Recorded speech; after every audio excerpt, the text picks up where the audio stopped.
knew coming into the year we had a racing opportunity. We knew we could hit the ground running. It's not always been a smooth journey. It comes down to these two races to define both championships. This is an absolute worldie. In the back of everyone's mind was just how big an event that was. These are going to be the two most important laps of Nick Cassidy's season.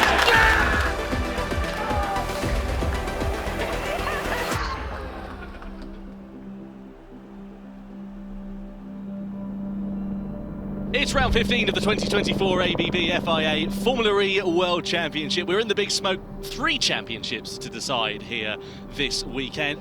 Pressure is a privilege, as they say, and that's how we approached it coming into the weekend. Like, we're in an amazing position. It did feel like the culmination of a really strong season.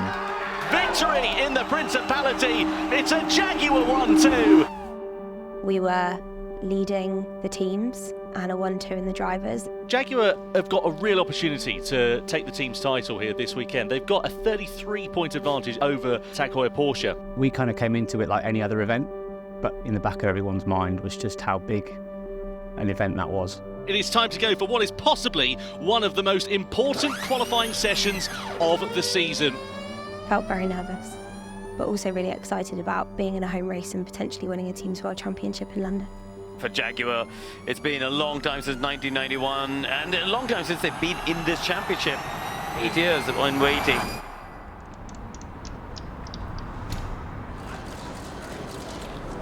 Today marks a new chapter in the history of Jaguar racing. We are proud to be back in top-level motorsport. It's a very special day for not only myself, but the entire Panasonic Jaguar Racing Formula E team. As you can imagine, it's been a huge amount of work, but it's the kind of work we absolutely love over the last 9 months to prepare ourselves for the start of the championship in Hong Kong. And Jaguar's returned to motorsport after 12 years away.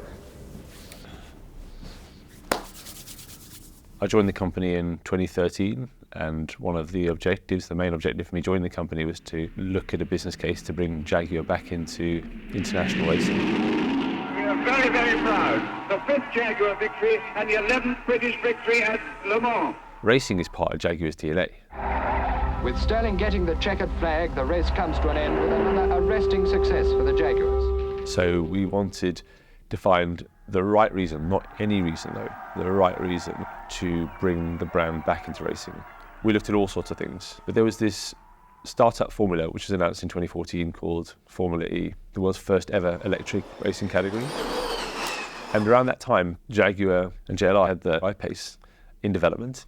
It was the right time for us to return. There was a category which started to signal a future direction. It was clear to us, rather than follow our competitors into traditional racing, we'd lead into this new all-electric racing category.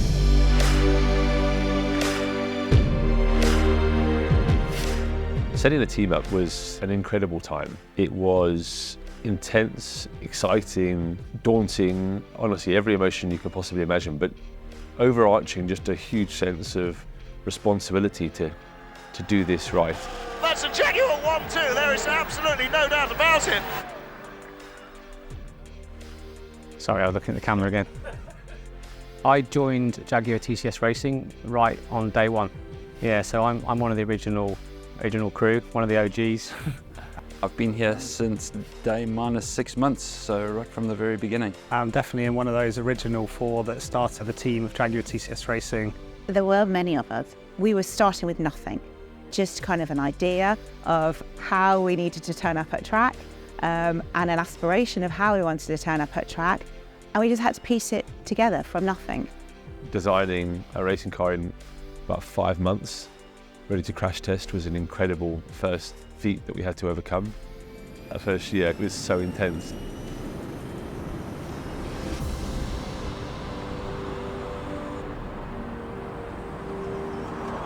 The season opener, the HKT Hong Kong E-Prix, major focus here with Jaguar bringing a full factory team and upping the stakes yet again here in Formula E.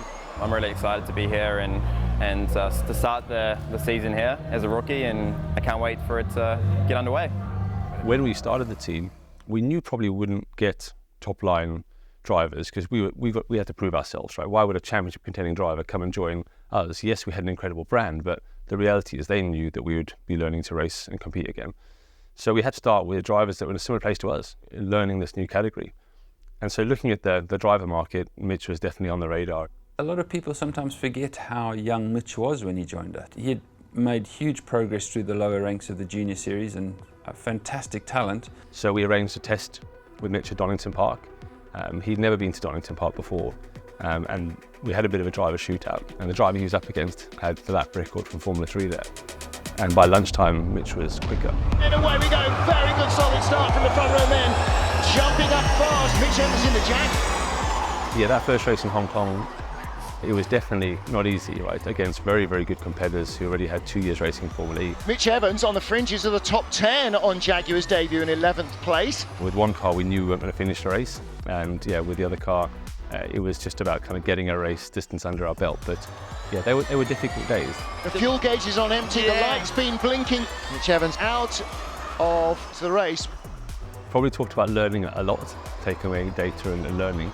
And that was the truth, right? Every race was about trying to take everything we could to become better. And the two teammates hit each other. Mitch Evans is caught up in all of that as well.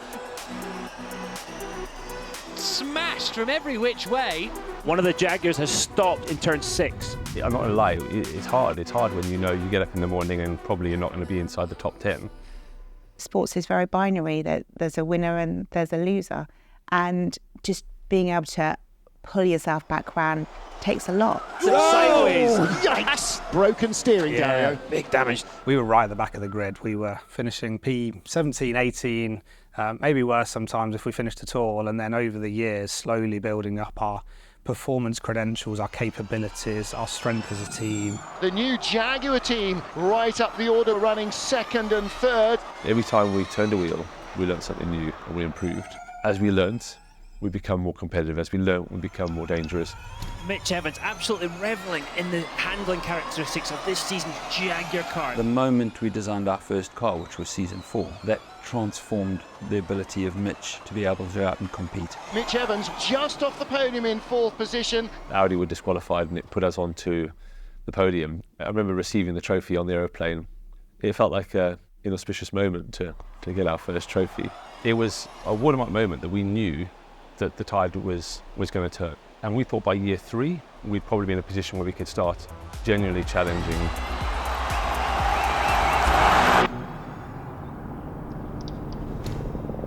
Mitch Evans' confident drive in qualifying, which has seen you take second place on the grid. You've got Andre Lotterer in front of you, tough, aggressive driver. What have you got to do to get past him? Yeah, he's probably the most aggressive driver on the track, so I'm sure he'll make it hard, but to be honest, I can be pretty cunning at times as well, so let's see. And we go green in Rome. It's a pretty decent start. Across comes Andre Lotterer to cover the inside line. Evans slots into second place. Mitch Evans is leaving nothing on the table, trying to close the gap. He's got to go for it. It's too far back. Surely there's contact. And Lotterer, is he in the wall? Evans is through. Evans is in the lead of the race. Jaguar have not won a race in ABB FIA Formula E. Final lap. Let's go for it. Oh, Joseph Rocker, that's not... You need to keep him chilled, don't you? Mitch Evans through the final corner to win the Rome E-Prix for Jaguar. Yeah! Delight in the Jaguar racing pit. There is so much pressure on that team, and they've now taken a victory. It's been a tough few years, you know, with the startup of Jaguar Racing, and it's been a long time coming, but honestly, it's so worth it. Everyone's worked their hearts out. I've been here since the start, so this feels really special. I remember picking Mitch up in such elation that we've got there. It felt like we'd got there at that point. That was just one win, but that's how it felt at that point in time. It was amazing. That was an incredible moment. I think your first win in a team which you've been part of building was a very, very, very special moment, an emotional moment to say the least. You go from talking about winning to being someone who has won. And that is a remarkably different shift in mentality. Achieving that first milestone gave the entire team huge confidence. We are winners now. A lot of pressure on the Jaguar team this weekend. I think we came into the weekend with a 33-point lead in the teams, and Nick leading and Mitch in second. It's now or never for Evans, as you said, picked up half a tenth. It being so tight between all the cars and all the teams, it was a big build-up. These are going to be the two most important qualifying laps of Nick Cassidy's season. Team was pumped up, stakes were up, we were all feeling quite good. Cassidy to the line, he's out! It is a disaster for Nick Cassidy and a disaster for Jaguar in what is a critical weekend. And it all comes down to Mitch Evans. This is an absolute worldie as he comes out of the final corner and across the line. Yes! Pole position! There you go! When Mitch got pole position, that was everything that we needed. It meant that we had extended our gap in the teams. It also meant that Mitch had moved further away from Pascal and the drivers. B1, baby! Seeing Mitch in that pressure position get pole was phenomenal, really impressive. And what we've seen over the last 8 years is Mitch becoming the most consistently competitive front-running driver in Formula E. Mitch Evans on a charge! Yes, you've done it again! Yes! It's a double win for Mitch Evans in Rome! Pretty much from that point onwards, every single year, we've got ourselves in a position to fight for team or drivers' championships. Mitch Evans in the Jaguar has driven a superb race, and Mitch Evans wins in Jakarta. Come on, come on, come on! Baby. Yeah! Out of the final corner, Evans sends it.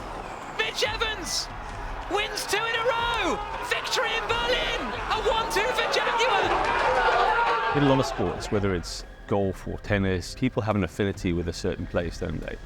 For us, it was Rome, for sure. I mean, the success ratio there was pretty incredible. What an absolutely superb drive this has been for Mitch Evans. He has controlled this one absolutely brilliantly. Across the line comes Mitch Evans to win for Jaguar TCS Racing. Come on! Who's the king of Rome? Come on! Yes! And that's his fastest lap. Perfect event! Come on, maximum points! And then we saw how Nick was performing with Envision and how he got to grips with the new race format as well. And we knew those two together would be an incredibly strong combination. Probably the final bit of the jigsaw for us to unlock our World Championship. Here is the grid then, 22 drivers ready to go. Mitch Evans, his 3rd pole position of the season, took 3 points out of teammate Nick Cassidy's championship lead. Nick lining up way down the order. It's crazy, you've got the championship leader in 17th on the grid. It doesn't make any sense. But I know with the drive and motivation that Nick has, that he was absolutely going to drive through the field and he was absolutely going to get into the points.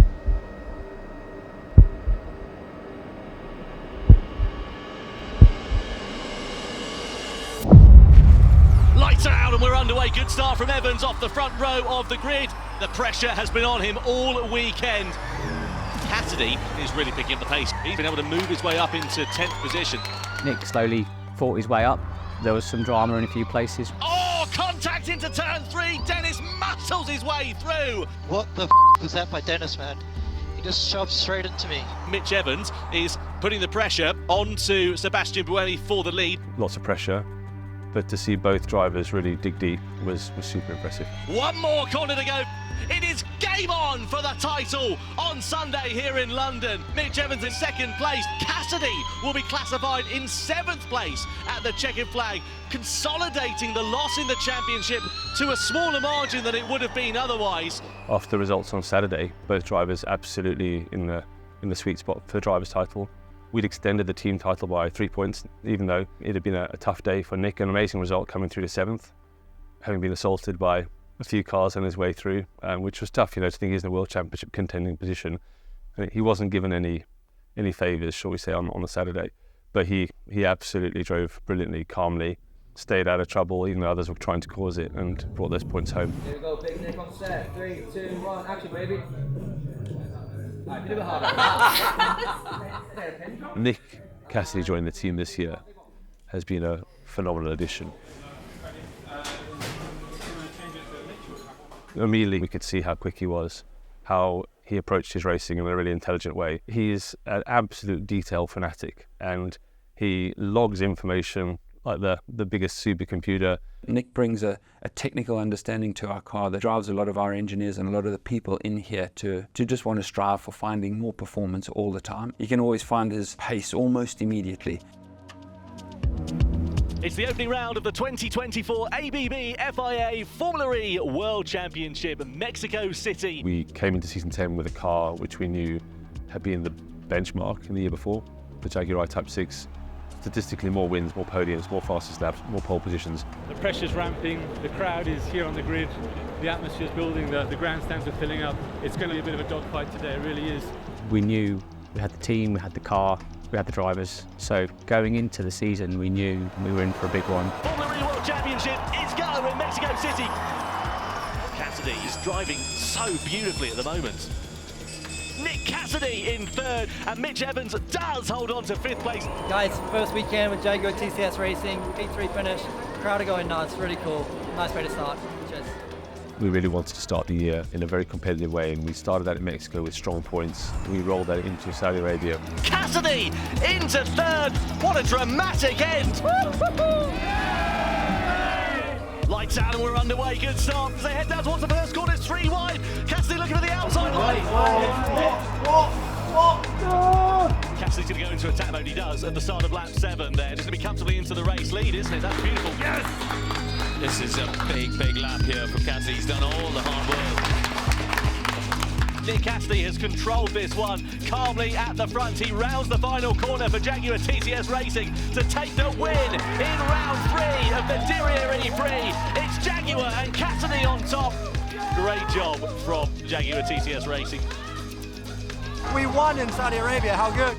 What a perfect start to his 2024 season. An amazing start to life at Jaguar. Getting that first win with Nick was really special. That was a fantastically happy podium. You know, when Nick goes out and gets the types of results that he got early on, it really did set the platform for a great challenge to the championship. If you're just joining us here in London, visible frustration for Nick Cassidy and for Jaguar in FP3. Brake system error on the dash. Sunday just did not start as planned whatsoever. Nick barely got out. He went out and did like an installation lap and that was it. You start to realise quite quickly that this isn't just an issue that they can reset instantly. It was going to need time. That is his session done and dusted. While that was all unfolding, you could also hear Mitch on the radio and he wasn't very happy either. Oh man, it's bad, huh? I just got no feedback from the car. Got no idea what's going on. The pressure at the garage at that moment was probably an all-time high. I've never seen that in our garage before. But what I also saw was a turnaround of the people just taking a breath, being calm, being meticulous about it, not panicking. You are doing everything you can as a team to make sure that both cars are in the best shape possible. There was no guarantee that we'd actually be in quality, and it was really on the edge. But the guys, they really pulled one out of the bag. They got the car ready, they got the car fast.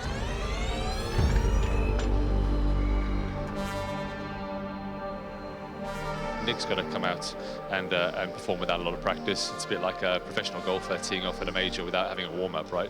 It's not easy, but what we know about Nick is he really thrives under wanting to show how good he is in these moments. So tight as we come over the bumpy parts of the track. Out of the final corner comes Nick Cassidy. He hasn't been on pole for 12 months as he comes over the line. Cassidy does it in London! What a fantastic lap time there for Nick Cassidy as he takes pole position. Lap of the season there for Nick Cassidy. Unbelievable. What a story. What a comeback. Having had no practice, he put it on pole. It's making me shiver inside just saying that. It was such an awesome performance. Maybe we don't need practice, mate. Maybe we don't need practice. That's what we've been doing wrong. Was fully up against it and he just went full send, and that's something I think I'm going to remember for a long time. What a moment. What a comeback. Yesterday, we didn't give up. We got a P7 from 17th, but this morning had some troubles in FP3 and the team did a fantastic job. It's probably one of the most proudest moments of my career right now. Regardless of the result this afternoon, to have that happen to us in FP3 and have our first pole like that is really special.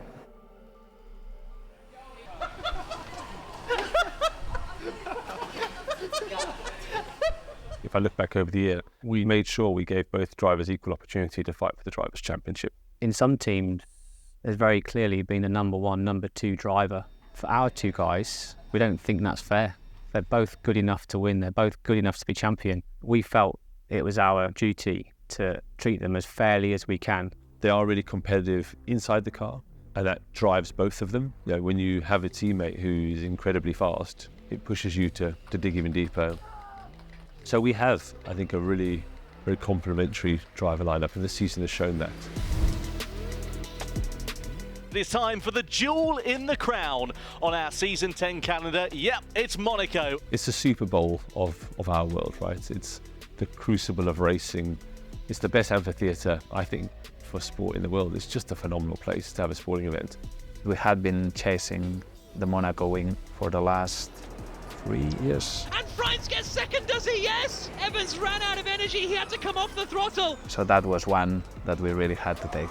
It's lights out and we're racing then. Verline gets away well. Not such a great start for Van Dorn. Can he cover off the Jaguar of Nick Cassidy as we head in towards the first corner? Evans looking to the outside there too. Mitch started the Monaco race day in an absolutely amazing form from the first lap. Every lap we turned there was quickest. Evans is going to be right on his rear wing as we come up the rise through Beau Rivage. Into attack mode then goes Van Dorn for his second deployment. Where's he going to emerge in relation? Evans is going to take the lead of the race away as we head down the hill into Mirabeau. Here comes Cassidy too on the inside. It's two Jaguars leading. Monaco is where we really realised that actually if you work together on a street track where it enables you to, you can deliver really, really good results. And the way that everyone just held positions, knew where they were working from the engineering side, but also from the driver's side.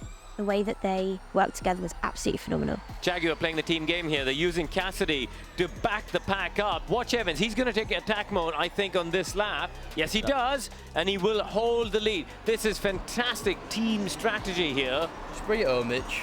It's been 3 podiums in the last 3 seasons, but never on the top step. But it is now, here in Monaco, Mitch Evans who takes victory in the Principality. The Kiwi is on the top step of the podium for the very first time. It's a Jaguar 1-2. Oh, it was an amazing day for Jaguar TCS Racing. Started third and fourth, finished first and second. Honestly, couldn't ask for much better. To get the 1-2 was an incredibly special moment. The first ever in Formula E history, 1-2 in Monaco. Yeah, that for me is right up there with Rome 2019. Very special moment for everyone on the team. When we look at the statistics of this year, there's only 2 races that we left without some form of trophy. Every weekend we turned up as a competitive group. The car was fast, the team were fast, the drivers were fast. Up the road though is Nick Cassidy, who took victory 12 months ago, and he wins the Berlin E-Prix. Fantastic drive from Nick Cassidy. Oh yeah. Oh yes. Well done to all you guys for the masterclass. Through the final corner, Mitch Evans is going to take the win in Shanghai. Come on, yes! Yes! We're in Portland, back here for another year. 4 races to go, double header here in Portland. We're currently leading the team's championship. It's round 13 of the 2024 ABB FIA Formula E World Championship. The Hankook Portland E-Prix is ready and waiting. And possibly this weekend, 2 championships to wrap up. We arrived with a reasonable lead. Potentially Portland was an event where we could actually extend the championship even further. On the inside and through into the lead goes Nick Cassidy. Fantastic for Nick Cassidy. He's found the point to bolt. We were fast in Portland as in reality, so we didn't lack pace. But racing is sometimes not all about everything you can control. Sometimes it's the variables that catch you out. Oh, wide there for Cassidy. That's a mistake. He's off onto the grass. He's lost it. What a disaster for the championship contender. The rest of the field goes sweeping on through, and Nick Cassidy has thrown away the victory here in Portland. Nick had an off. He just braked a bit late into one of the corners, and we went from extending the championship with a 25-point score to 0. That was quite a defining point, I think, in the championship, and in a way that kind of meant that future races and in London after, that would make our job more difficult. Evans is going to come through these final few sweeping corners. He knows, though, that he's got that penalty. 5 seconds to serve. It'll be Evans who takes the checkered flag first, but it is Antonio Felix da Costa to take another victory. For that to be taken away from us with a 5-second penalty was another punch in the stomach. You all but won the race with Nick. He goes out, Mitch is in a great place, and then you get the 5-second penalty. So, yeah, that was really tough, but we left with at least a podium on the Sunday with Mitch. Nick was in an incredibly strong position to fight for the podium on Sunday. but got caught up in one of those typical concertina incidents. What the man? You kind of start to go, oh, hang on a second, is that a moment which will define the year? So you definitely start to feel a little bit of that pressure. We quickly turned that disappointment into motivation to say, we've got to reset, London's a new race.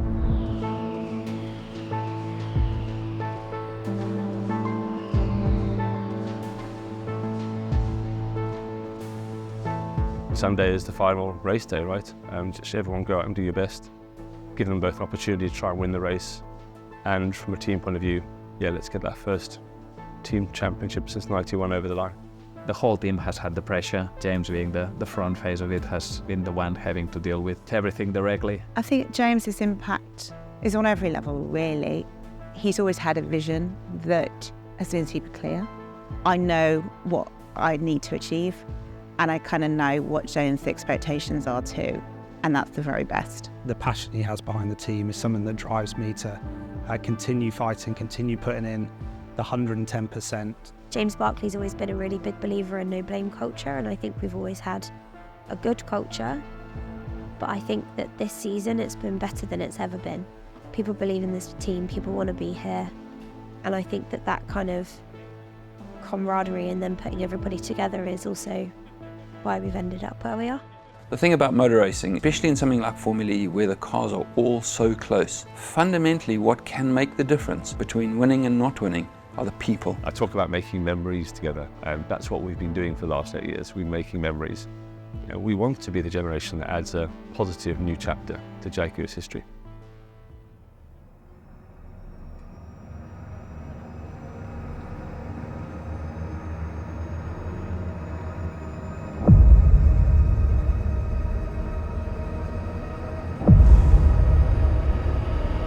It's a title decider in the Thames, eyes on the light, and we're on the way here in London. Good start then from Nick Cassidy, who immediately chops over to thwart the charge of Max Günther, side by side there with Mitch Evans going in towards turn 1 and 2.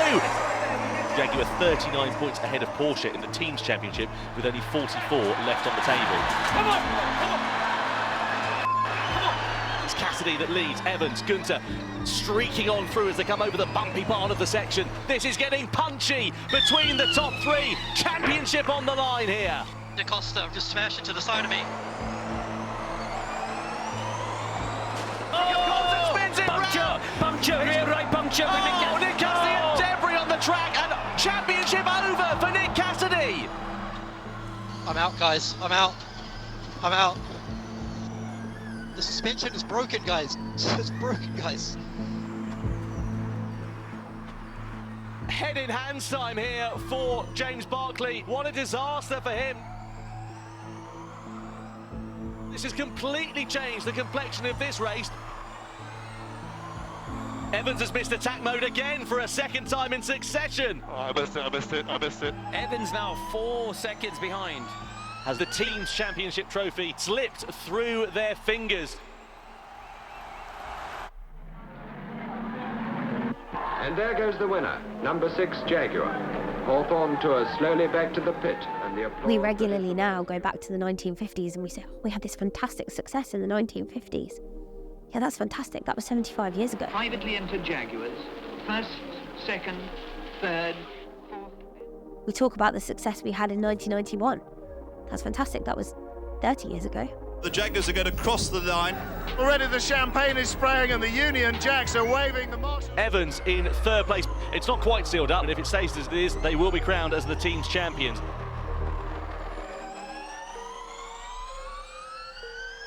And Mitch Evans in third place. Well, what a dramatic conclusion to the championship. Jaguar become the 2024 Formula E World Champions. People are going to remember for a really, really, really long time that this group of people made history. The World Championship winning team. Get in! Fantastic job from the Jaguar TCS Racing outfit.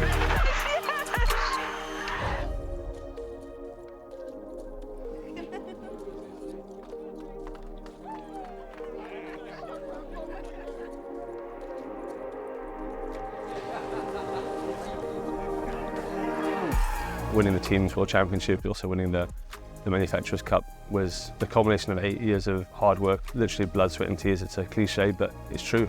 It's not always been a smooth journey, and it's taken significant hours of graft, actually.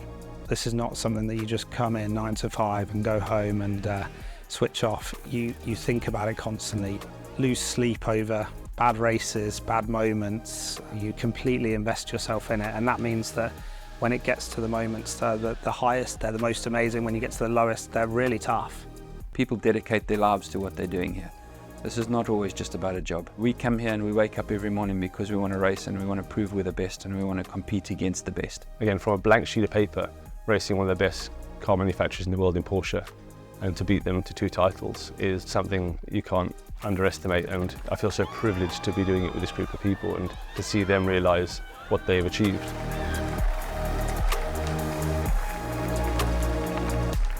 I think doing this today on the back of bringing the trophies back has been incredible.